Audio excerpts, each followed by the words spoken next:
Assalamualaikum warahmatullahi wabarakatuh. Halo semuanya, saya Rahma Diva Paraswati Herlambang dengan NIM 11000124124120084. Pada kesempatan kali ini, saya akan membahas suatu artikel dengan tujuan untuk memenuhi tugas ujian akhir semester mata kuliah Hukum Pelayanan Publik, yaitu akan membahas suatu artikel penelitian berjudul Public Information Disclosure and Adaptive Governance, an Emerging Market Case, membahas mengenai keterbukaan informasi publik dan bagaimana konsep adaptive governance ini dapat diterapkan guna untuk menjalankan tata kelola pemerintahan yang lebih baik lagi, serta dengan studi kasus di wilayah Provinsi Sumatera Selatan. Nah, perlu kita ketahui sebelumnya, apakah informasi pemerintah selalu mudah diakses? Jadi dalam sistem demokrasi, masyarakat itu kan memiliki hak untuk memperoleh informasi dari pemerintah. Informasi tersebut mencakup kebijakan publik, lalu penggunaan dana anggaran, serta program pembangunan dan juga pelayanan masyarakat. Namun dalam praktiknya, akses terhadap informasi itu seringkali masih mengalami berbagai hambatan, sehingga masyarakat belum bisa memperoleh informasi atau mengakses informasi tersebut secara mudah, cepat, dan juga menyeluruh. Penelitian ini dilakukan di wilayah Provinsi Sumatera Selatan dengan tujuan yang pertama yaitu menganalisis implementasi keterbukaan informasi publik khususnya di wilayah Sumatera Selatan. Lalu yang kedua, mengidentifikasi hambatan dan juga tantangan dalam penerapannya.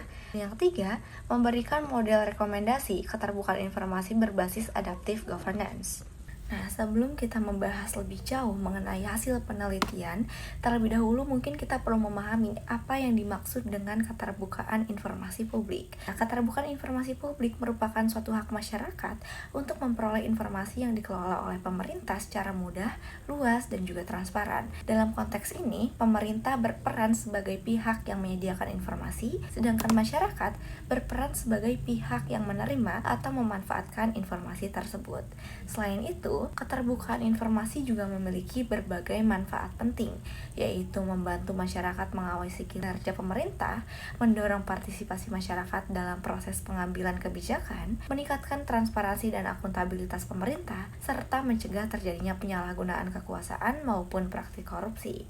Oleh karena itu, keterbukaan informasi menjadi salah satu prinsip penting dalam mewujudkan tata kelola pemerintahan yang baik.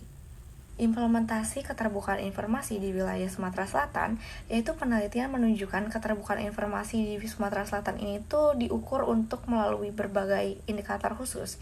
Yang pertama, ketepatan waktu penyampaian informasi, kelengkapan informasi yang diberikan, akurasi data yang disampaikan, keandalan sumber informasi, gaya komunikasi yang mudah dipahami, pemanfaatan teknologi informasi dan komunikasi.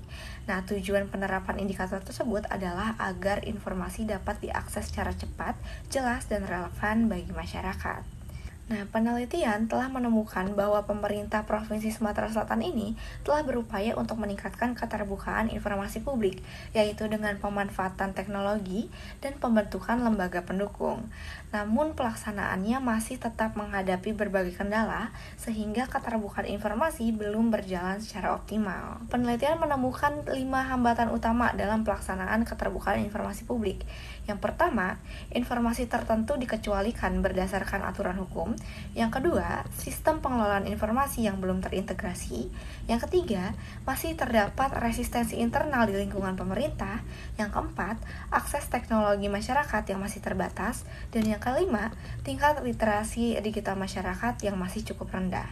Ada juga faktor-faktor penyebab dari hambatan utama, yaitu pemerintah masih khawatir terhadap dampak kritik atau penyalahgunaan informasi, lalu tidak semua masyarakat memiliki akses internet dan teknologi yang memadai, lalu masyarakat belum sepenuhnya memiliki kemampuan memahami serta memanfaatkan informasi digital. Akibatnya, keterbukaan informasi ini belum sepenuhnya dirasakan oleh seluruh masyarakat.